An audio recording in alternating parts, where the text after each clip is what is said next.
Steve Vai is having a sale. He is selling off all sorts of things. In this video, we're going to have a good look through the catalogue to see exactly what he's getting rid of.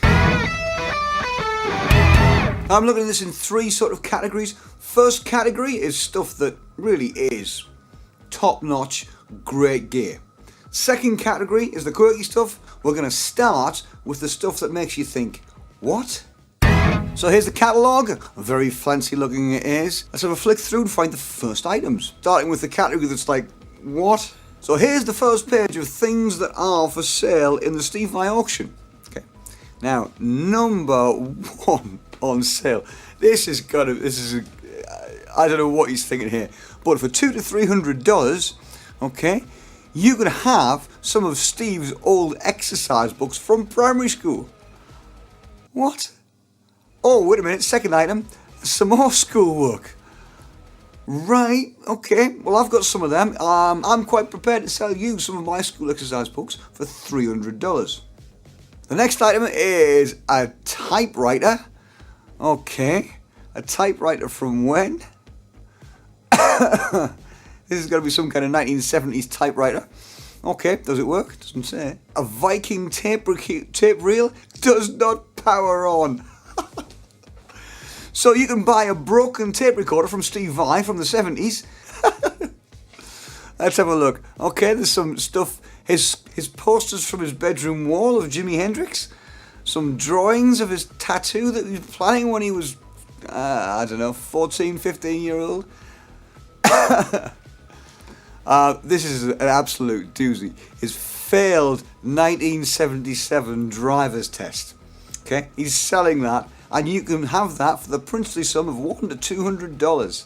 Amazing stuff. This is the first sort of interesting item from 1979 Berklee College of Music School study materials. Okay, so this is like Berklee school materials from when he was at college. That's starting to get a little bit interesting there. Some transcriptions and notes. Posters he designed for a band he was in at college. An old Frank Zappa poster. Black page and transcription notes. That's slightly interesting. And the price is reflected in that as well, because he wants $1,000 to $2,000 for that.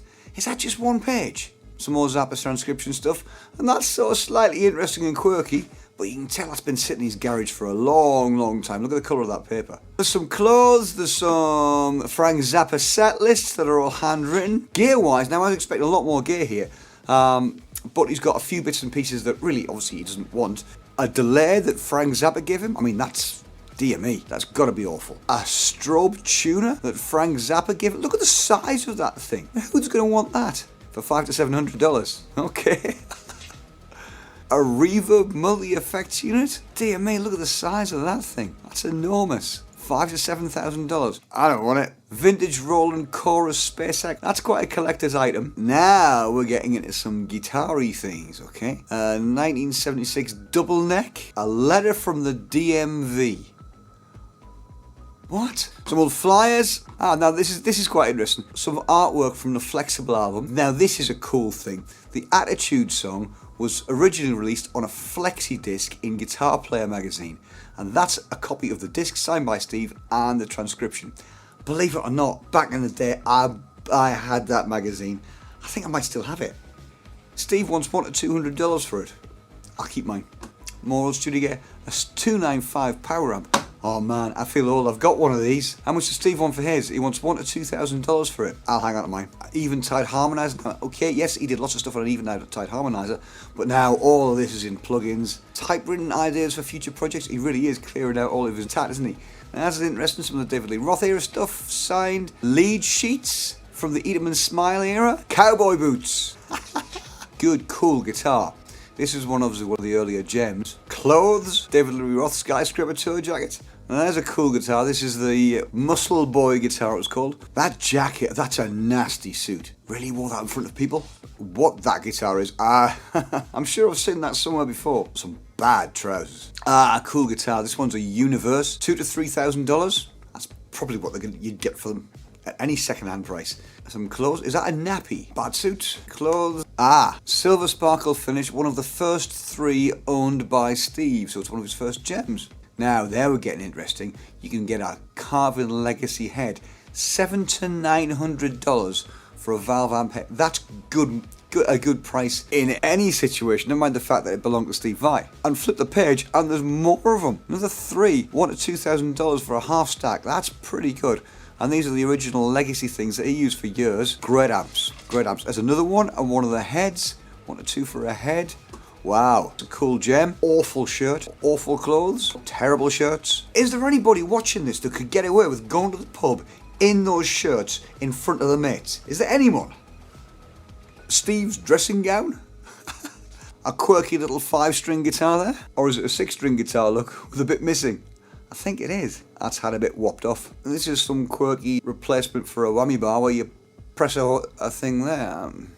Obviously didn't take off. Now here we go. Here's a proper one. Here's a gem. That's a cool one. And if you read the notes, the artwork was designed by Al DeMiola's daughter. Morley Pedal Novelty Stapler.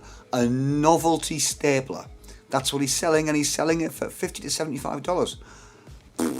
Clothes, more clothes, more clothes. Shoes. So this is a gem with a sustainer in it, and he wants $2,000 to $3,000 for that. You could get more than that on Reverb, I'm sure. A mirror gem. Now, they are cool. This one's got some pedigree. This one was used on the Real Illusions tour. A nice little skirt there of Steve's. Prototype of the hardtail. I remember the hardtails. They didn't last long. There's a gem, Evo 4. This one must have a backstory. Backup of Evo. Been used extensively for rehearsals. Not a bad little guitar, that one though. Now, these are really interesting to me. These are prototypes of the Gemini pedal. So these early ones where it's not even in a pedal board case, or where it's a single pedal, must have been really early ones, and then we'll work through to here. I'm sure I've seen pictures of something that looks very much like that on his board. That's quite interesting. That guitar is cool. And this one, it's got a sustainer in it. It was played on the Experience Hendrix tour. Yeah, I can see that from the paint finish. It looks great, that. There it is, being used. He's selling his bikes.